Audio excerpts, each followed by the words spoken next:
Blood బాగా పోయింది కాబట్టి కోలుకోవడానికి కొంచెం టైం పడుతుంది. But he's okay. Thank you doctor. ఆ దేవుడి దయ వలన సంజయ్ ప్రాణాలతో బయటపడ్డాడు. వాడు బ్రతికి బయటపడినందుకు ఆనందపడాలో, మళ్ళీ ఎటు నుంచి ఆ హరి వాడి ప్రాణాలు తీస్తాడా అని భయపడాలో అర్థం కావడం లేదు. అప్పుడే గిఫ్ట్ ఎవరిచ్చారమ్మా? అదా, అది నా ఫ్రెండ్ పంపించిందన్నయ్య. నీకోసం మనూర్లో హాస్పిటల్ కట్టించబోతున్నాను. రే, నిన్ను చంపుతా. అంటే మీ చెల్లెలు మెడిసిన్ చేయలేదా? చేస్తున్నానని కలరంగిచ్చింది అంతే. అక్క, వాడు చూడక్క, నా గురించి అందరికీ చెప్పేస్తున్నాడు. పూజారేమి పరేవాడి కాదులేవే. మనం బంధువులం కదా. సరే, ఉదయాన్నే గుడికి వెళ్ళావా లేదా?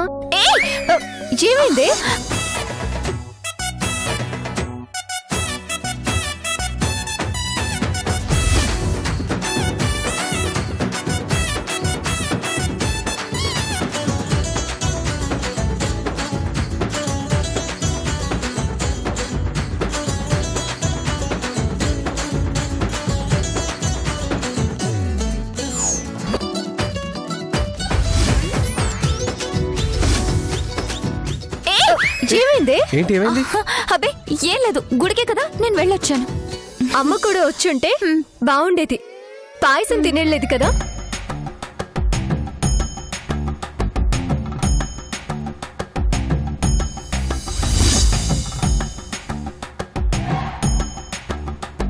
అమ్మా సుభద్ర,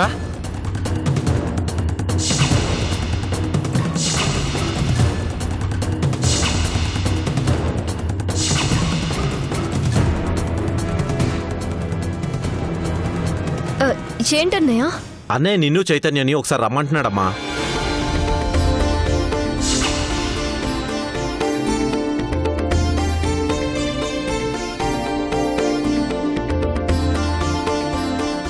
అన్నయ్య మమ్మల్ని రమ్మంటున్నాడా? నిజమా? రే, అన్నయ్య రమ్మంటున్నాడంటారా? ఆయన గారు రమ్మంటున్నారంటే మనల్ని తిట్టడానికి మళ్ళీ ఏ కారణం దొరికిందో. ఏమన్నా అన్నయ్య ఎందుకు పిలిచారు? తెలీదమ్మా, త్వరగా తీసుకురమ్మన్నాడు. మేము రావడం ఎందుకు, ఆయనతో తిట్లు తినడం ఎందుకు? వద్దులే అన్న. అలా అనుకురా. అన్నయ్య పిలిచాడంటే ఎందుకు పిలిచాడో ఏంటో. వెళ్దాం పదా. నేను వెనక నుంచి వచ్చేస్తాను.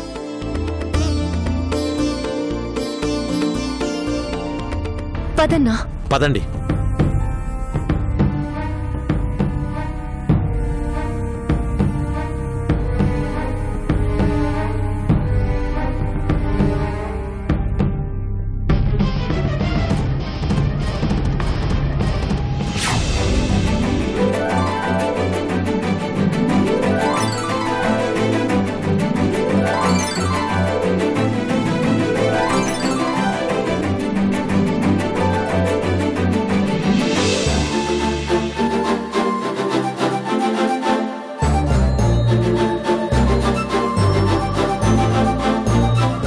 ఆగో.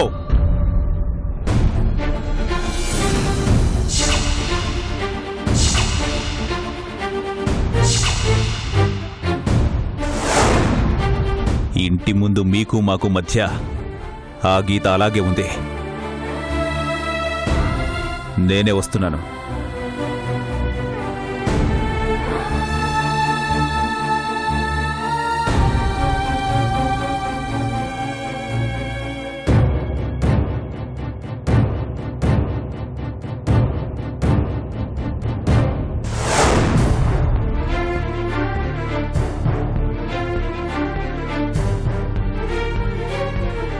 నమస్కారం అండి. నమస్తే.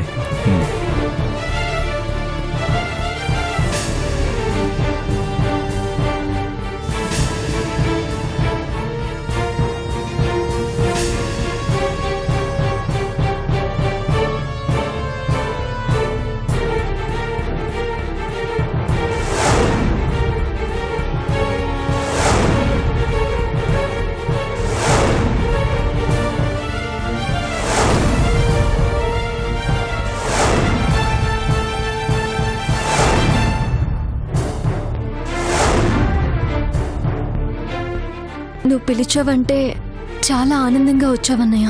అవును, పిలిచాను. ఇంటిలో కాదు, ఇంటి బయటి విషయం మాట్లాడాలని. ఏ విషయం? మా నాన్న ఆయనకే తెలియకుండా ఒక తప్పు చేశాడు. కాదు, ఆ తప్పు చేసేలా చేశారు.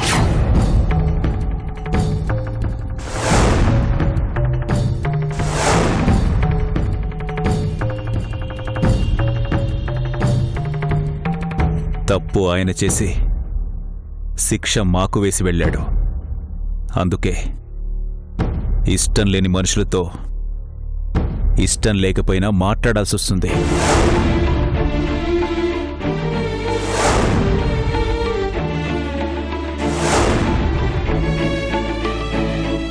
సూటిగా విషయంలోకి వద్దాం.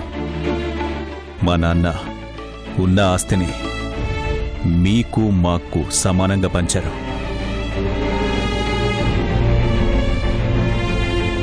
అన్నీ పంచిన ఆయన ఎందుకో అంకమ్మ గుడి పక్కనున్న స్థలాన్ని మాత్రం ఉమ్మడిగానే ఉంచారు.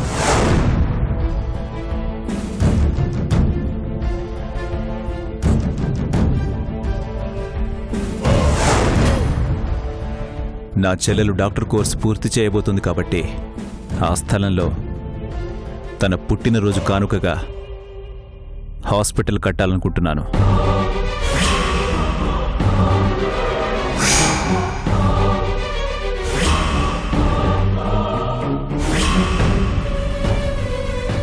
ఊరిలో అందరికీ అందుబాటులో ఉండేలా హాస్పిటల్ కట్టాలంటే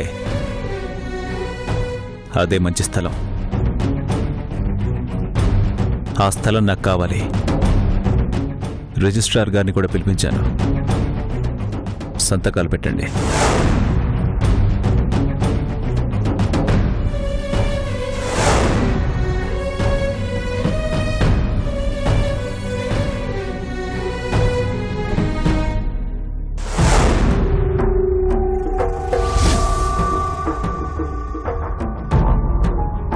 రిజిస్ట్రార్ గారు, వాళ్ళకి పేపర్స్ ఇవ్వండి.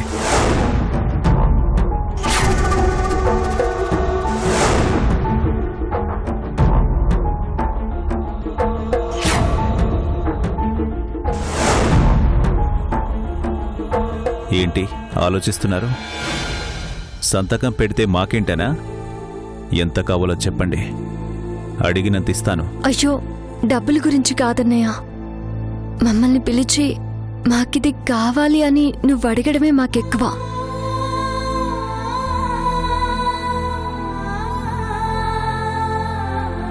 మీరు రమ్మన్నారంటే మనసు మారిందేమో, చిన్నేళ్లకి మా మీద దయ కలిగిందేమోనని చాలా ఆశగా వచ్చామన్నయ్య.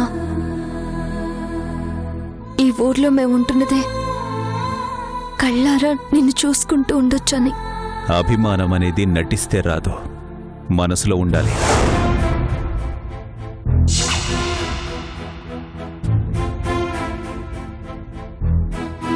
నాకు అవసరం లేని విషయాల గురించి మాట్లాడొద్దు. నాకు కావాల్సింది సంతకాలు. పెట్టడానికి మీకెంత కావాలో చెప్పండి.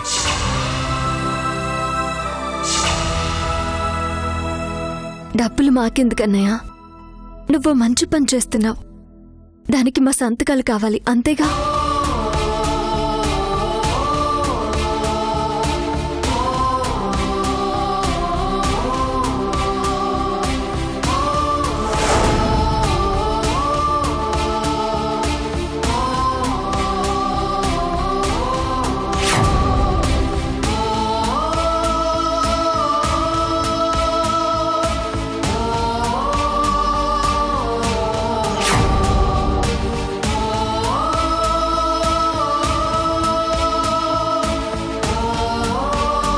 పెట్రా.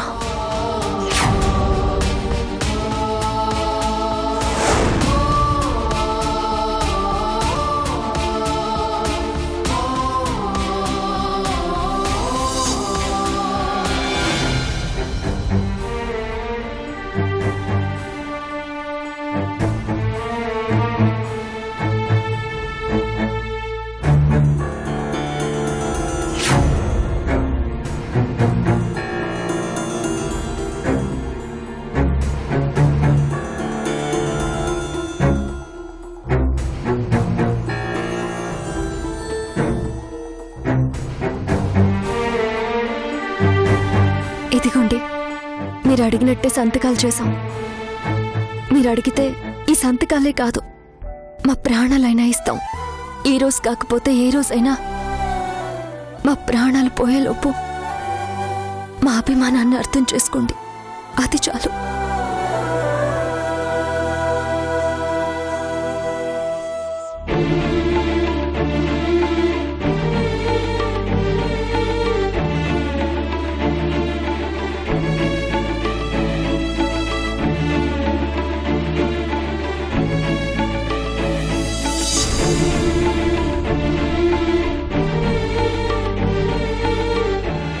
రిజిస్ట్రార్ గారు, ఆ స్థలాన్ని అర్చన హాస్పిటల్ అనే పేరు మీద రిజిస్టర్ చేయించండి.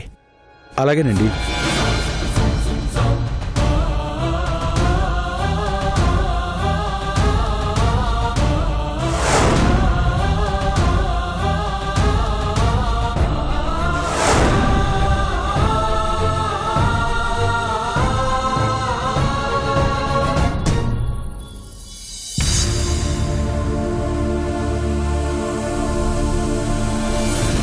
దాటినా మనల్ని వదలలేదు. వచ్చింది ఆ ఊరు మనుషులే శిరీష. వాళ్ళని బతకనివ్వరు.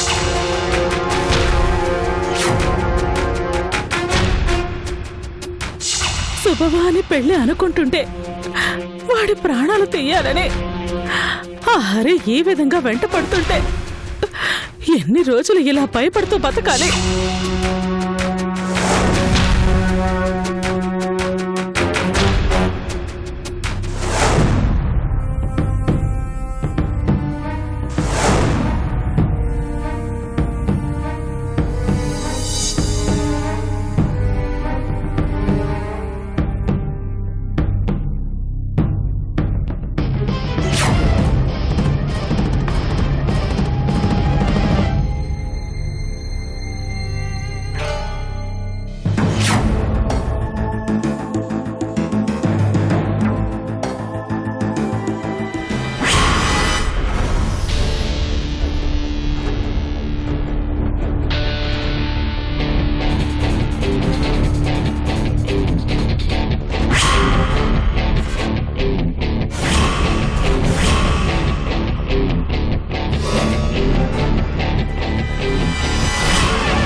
నువ్విక్కడ ఏం రాననుకున్నావా?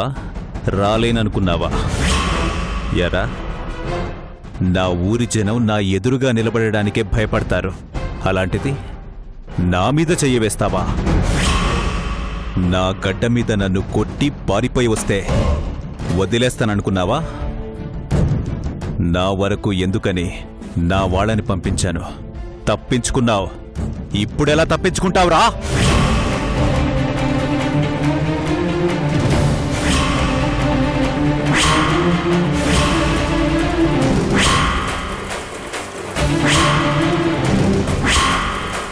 ఊరు దాటితే వదిలేస్తాననుకున్నావా?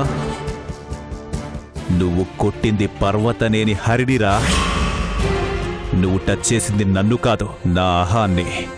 నా అహం మీద చెయ్యి వేసిన ఎవ్వడికైనా చావు తప్పదురా.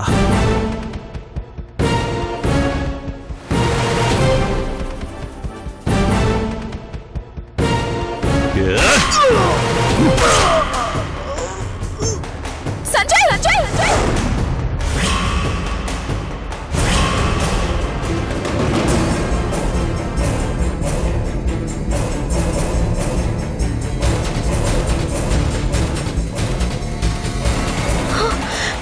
కళ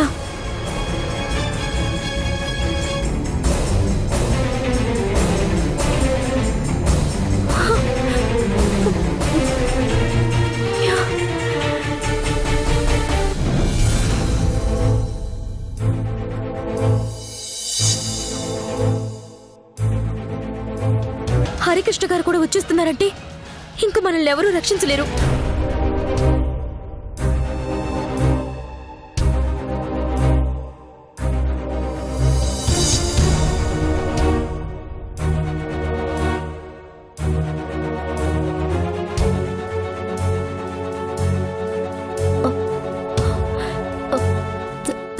సంజయ్,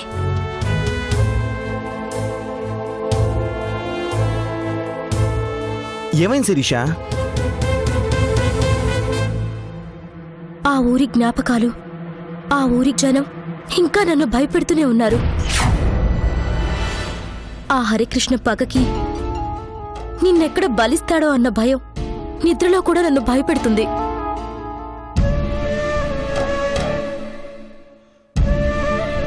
అతను తప్పు చేసి నా మీద ఇలా పగపడతాడని నేను అనుకోలేదు శిరీష. ఇంతగా పగపడతాడు, ఇలా నీ ప్రాణాలు తీయడానికి వెంటపడతాడు అని నేను ఊహించలేదు. ఆ ఊరు వదిలిస్తే 4 రోజుల తర్వాత అన్నీ మర్చిపోతారనుకుంటే నీ ప్రాణాలు తీయడానికి ఇలా ప్రయత్నిస్తూనే ఉన్నారు.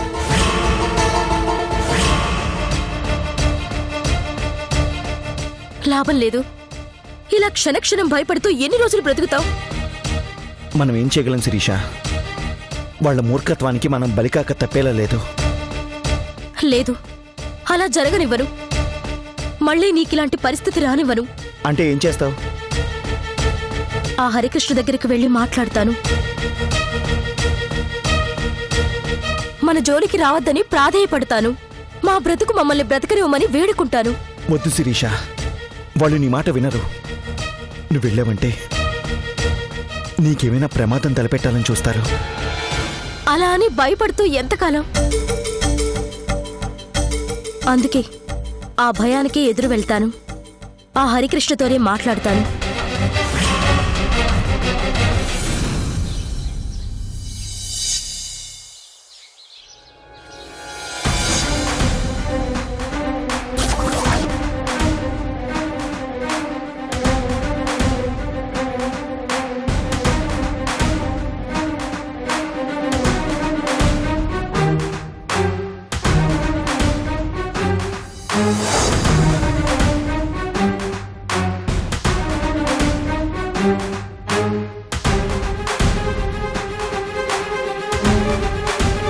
శిరీష, జరిగిన దానికి మళ్ళీ మా ఊరు వస్తావో రావో అనుకుని చాలా భయపడ్డాను. రావాల్సొచ్చింది. సరే సరే రా, ఇంట్లో కూర్చొని మాట్లాడుకుందాం. నేనొచ్చింది మీ అన్నయ్య గారితో మాట్లాడాలని. మా అన్నయ్యతోనా? ఏ విషయం? మాట్లాడాక మీకే అర్థమవుతుంది.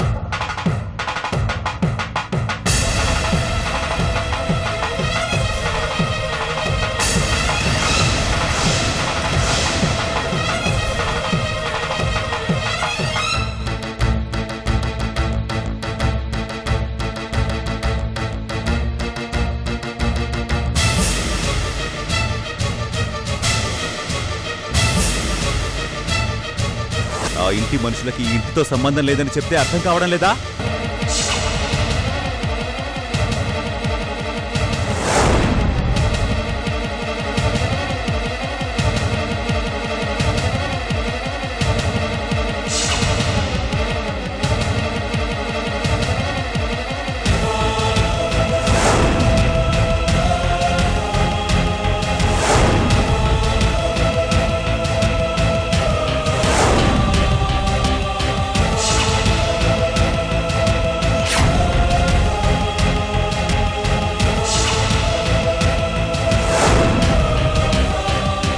శిరీష,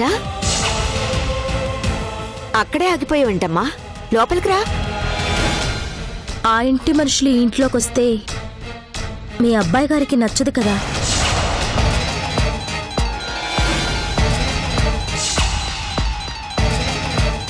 ఊరు దాటినా ఆయన పగలో పంతల్లో మార్పు ఉండదు కదా. సింహ, రమ్మని చెప్పు. అన్న రమ్మంటున్నాడుగా, లోపలికి రామ్మా. రామ్మా.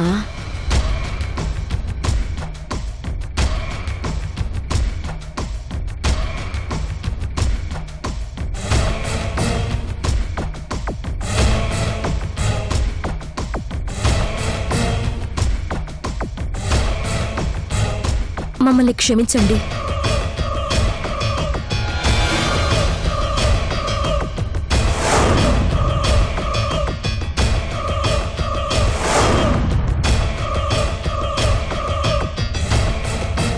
మీ కోపం గురించి మీ పంతం గురించి నాకు తెలుసు, కానీ మా సంజయ్కి తెలీదు కాబట్టే మీ విషయంలో తొందరపడ్డాడు.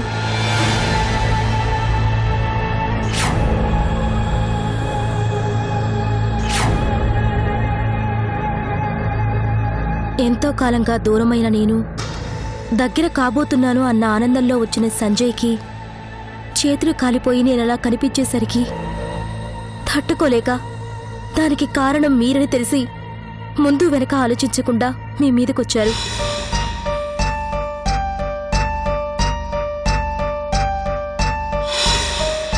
అది తన తప్పు కాదు, నా మీదున్న ప్రేమతోనే తను అలా తొందరపడ్డాడు.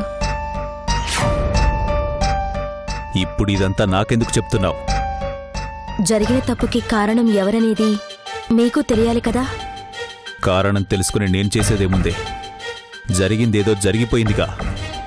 మీరా మాట అన్నంత సులభంగా జరిగింది మర్చిపోయింటే నేనింత దూరం రావాల్సిన అవసరం ఉండేది కాదు. మా సంజయ్ది తప్పే, ఆ తప్పుకి కారణం నేను. మీరేదన్నా శిక్ష వెయ్యాలనుకుంటే అది నాకు వేయండి.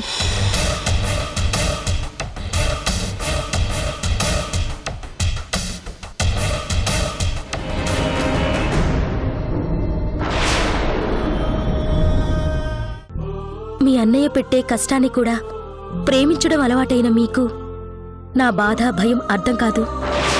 సంజయ్ రేపటి నా భవిష్యత్తు, తనకేదన్నా జరిగితే నేను తట్టుకోలేను.